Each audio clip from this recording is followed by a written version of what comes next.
Stephen A. Smith, I gotta applaud you, man. You are a freaking genius.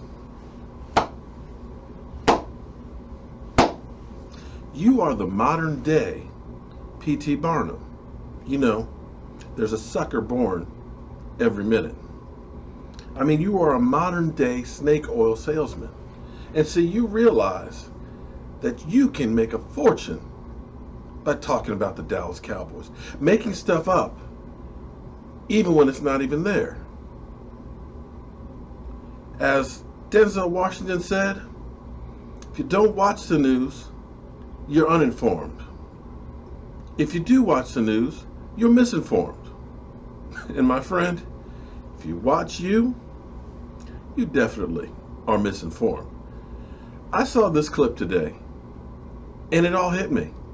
Let's roll that clip. He has to address the specter of Tony Romo coming back into the lineup.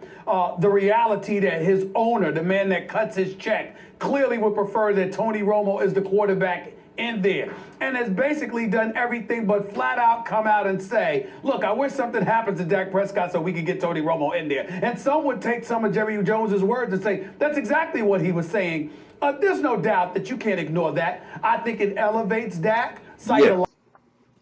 See, here's the thing, man.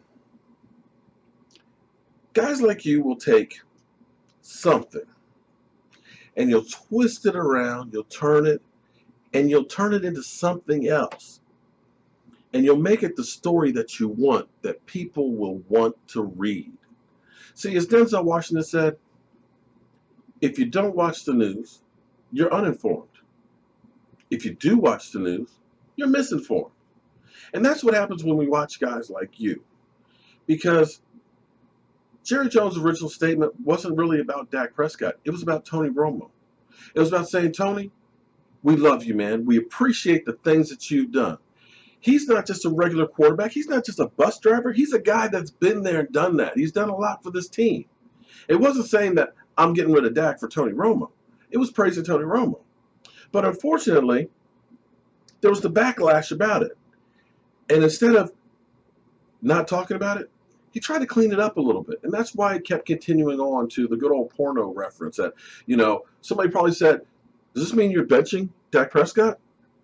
Is Dak Prescott in trouble? He said no. So what would be the parameters for Tony Romo to come in?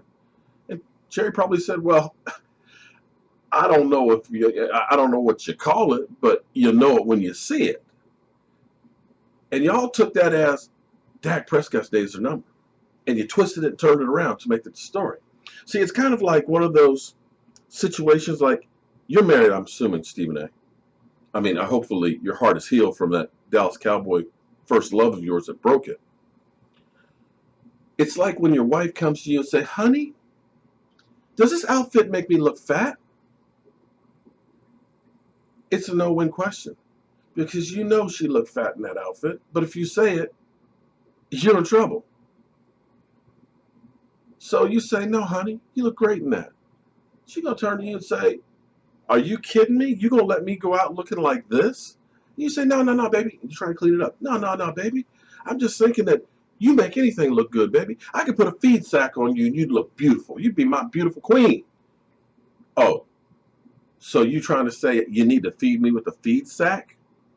And that's the only thing that's going to fit my big behind? That's what happened with Jerry Jones. And see, your whole premise of the Dallas Cowboys basically having a season of failure if they don't win the Super Bowl, being the accident waiting to happen, well, by definition, that means there's 30 other accidents because only one team can win the Super Bowl. Now, an accident waiting to happen would be the Rams that just fired Jeff Fisher. That's an accident waiting to happen that gave up all those draft picks for Jared Goff, who can't even play. An accident waiting to happen would be the Cleveland Browns that don't have a quarterback. Those are accidents waiting to happen. I dare say that there are a lot of teams out there that wish they had the Dallas Cowboys problems.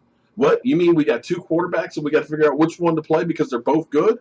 Oh my God, it's the end of the world. Stephen A. I love your show, but I realize It's for entertainment purposes only. And you are a genius because you've learned how to get underneath people's skin. And I applaud you for that.